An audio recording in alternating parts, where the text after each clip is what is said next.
heard before.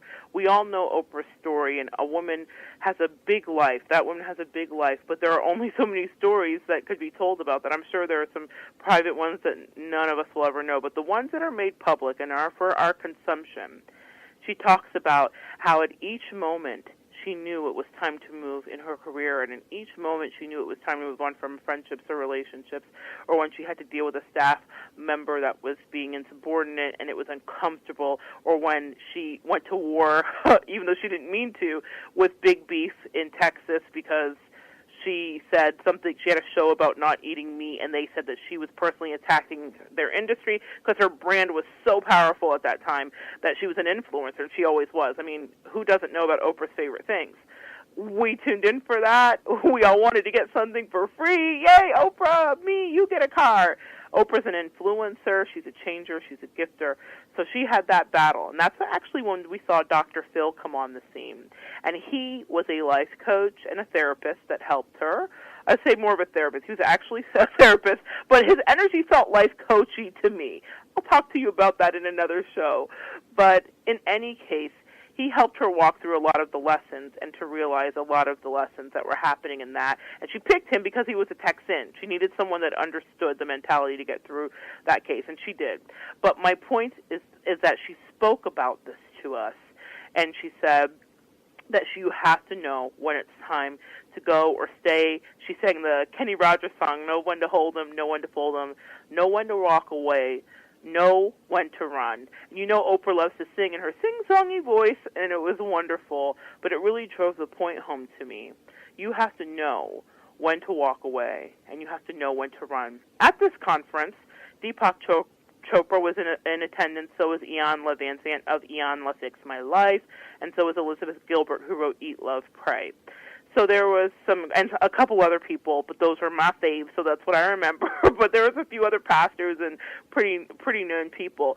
But some of the lessons that they taught also kind of dovetail into the Tao of Oprah, especially Deepak Chopra. Beautiful sunrise meditation with him, where he was really asking us to know when it's time to move. And so I thought it would be good to mention that so that you understood that that was the theming that was going on, but that's been the theming that's been going on in Oprah's life. And if you're wondering and have a crossroads in your life, it is something that you can use to help you get through. But in order to do it, you have to get still. You have to not have a lot of noise around you, she advised, because the noise distracts you from your calling and your purpose and the truth of when it's time to move.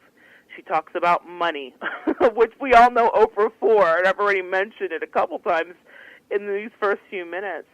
But she was very excited with her best friend Gail, she said, and she said, I know that I will never make more than $20,000. I'm in my 20s and I'm making 20-something thousand. It can't get better than that. And Gail said, oh my gosh, Oprah, in your 30s, what if you made $30,000? And they squealed together, and we all laughed, out loud, because it's hilarious that Oprah was excited over $30,000. That just proves that she's human, and she definitely had some of our experiences.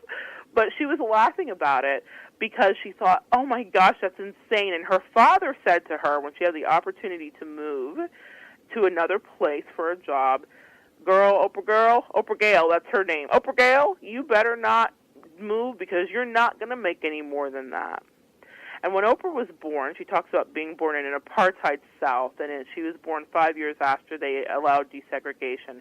Had she not been born in that exact moment, her life may not have been able to be what it was. Not that it was easy then, but she had opportunities at the very least. And her grandmother, this haunted me, she played a beautiful scene of clothes hanging in a line. Whoever hung clothes up in a line, do you guys remember that? I had to do that.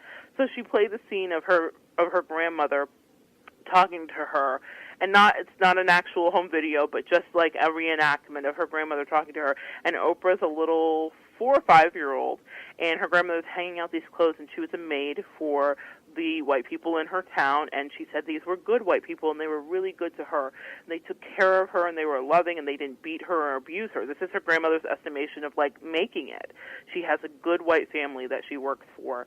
And Oprah says that her grandmother was flicking those clothes, the sheets, making that sound and whipping it in the wind and putting it on the line, and said, now, Oprah Gail, you pay attention, because one day You're going to have to know how to do this, and I want you to do it as good as me so that you can work for a good white family just like I do. And Oprah said to herself in that moment, she said it was a moment of providence, and she said, I said to myself, I will not do what you do, Grandma. Not that she had disdain for her grandmother. Her grandmother was loving, encouraged her love of words, made her speak in front of the church, helped to plant the seeds of the Oprah that we see today. However, that was the limited view that her grandmother had, and that was the limited view that even her best friend Gail had. 30,000 at 30, Oprah, you're living the dream. And that was the limited view that her father had. Don't you leave that safety and security of that job, girl. How many of you have had people say things like that to you, and they mean full well that they love you and they care about you and they're excited for you because they think you've reached some level of success that you could never top, not because they don't believe in you, not because they don't believe in your power or your dream, but because they don't know that you hold a vision for yourself that's bigger. And if you listen to those voices, you will stagnate yourself, I have found in my journey. And it is important to be still so that you can hear it is time to go. Thank you for the lessons, and you move on. I think that that's a very powerful number one because it speaks to the fact that we can be influenced or influencers. And it speaks to the fact that everyone is fallible and has a moment where they feel a little weak and they want to take the good advice of someone they love and care about, that loves and cares about them. But you can get lost and off your track in that. So it's important to know when it's right for you to move to the next level. Lesson number one. Number two, check with yourself to ensure you're not used to fulfill somebody else's agenda. This is really interesting. She especially talks about not being used to fill somebody else's agenda on your platform, because at this time she was the Oprah's on Oprah and she had a platform.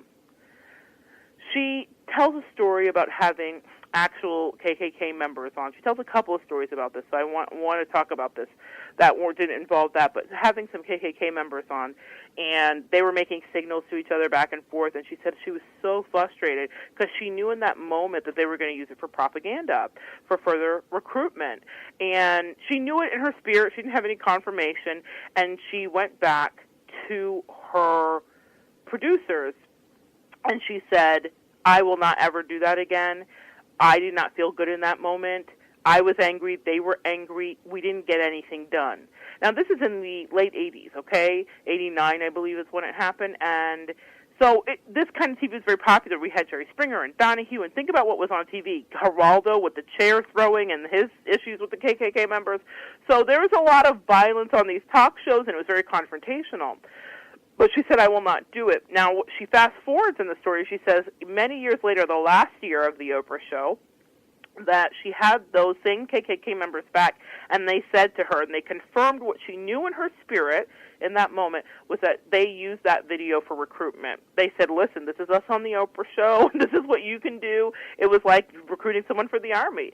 They used it for recruitment purposes, so it validated what she thought, but it changed the way that she comported herself as a talk show host, because in that moment she started to understand you have to know what your intention is, and you cannot just go into the world if you have a platform allowing somebody else to use you to fulfill their agenda.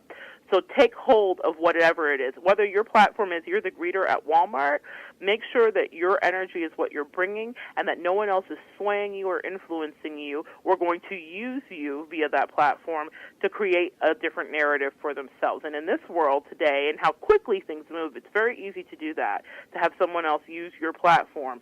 You need to be in total control of it. You need to get a hold of yourself and understand that you have the power to turn the tides, but also to be in control of your narrative. Be in control of your narrative. Number 3, understand when you are entering a space of egoic delusion. I love this part because I think that as any creative or anybody, forget about being a creative, we all can enter into spaces of egoic delusion. It's the human condition to be tapped into that id, to be too deep into our ego, to be too identified with self. Yes, I'm asking you to pay attention to yourself. So you say, Monette, what's the difference? Should I be paying attention or not?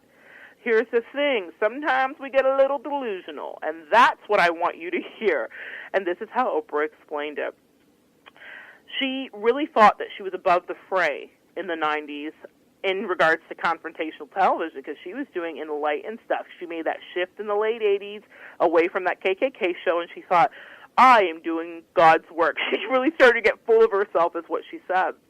And she said that I'm not having people wrestle and carry on like on Jerry Springer. Jerry, who doesn't remember Jerry Springer? But she was still doing confrontational television in the reality of things. And she said she had a man come on with his wife and his girlfriend. And she said, okay, fine, you want to come on and talk about this thing? And the wife was sitting there, and he's in the center, and his girlfriend's on the left, and the wife's on the right. And he announces to the world that his wife and the world that his girlfriend is pregnant. And Oprah said she looked into the wife's face, and she felt her shame. She felt the humiliation of that woman. And she said she would never do this again.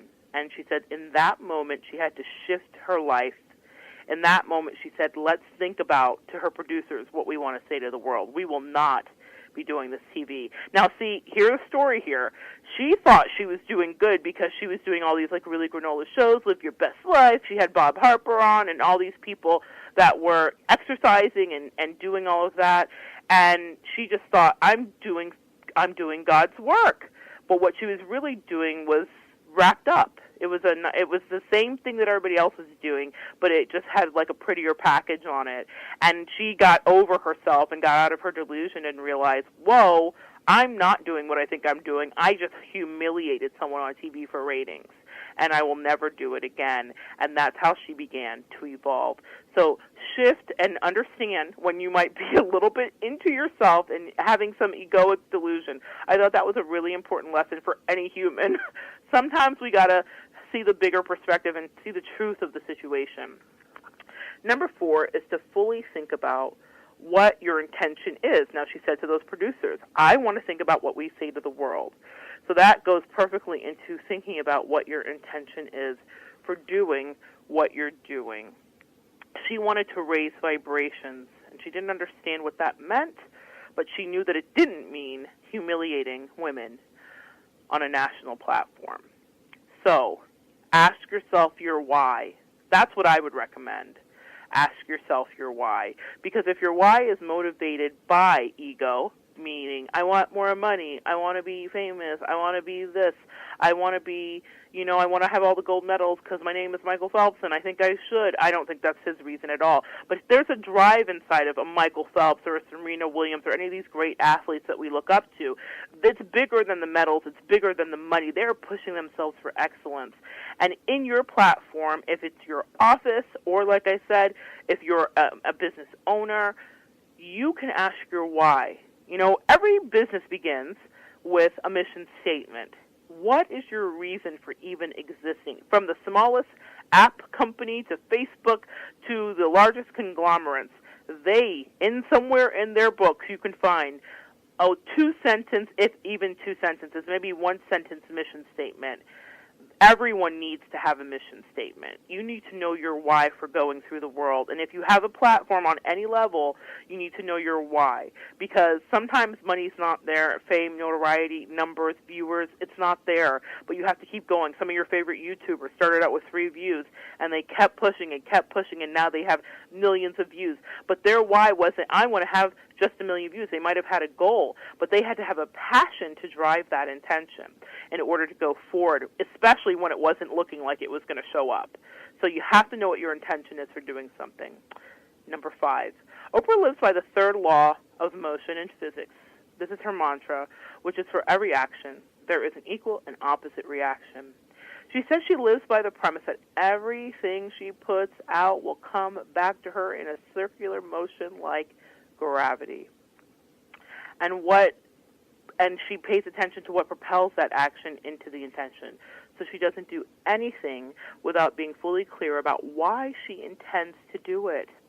It's important, guys, to be grounded in yourself, to keep your feet on the ground no matter how many shoes you can buy, she says. She says she does her daily work to take care of yourself. She says it's important to know what do you do to uplift your spiritual energy. And this one, I also resonate.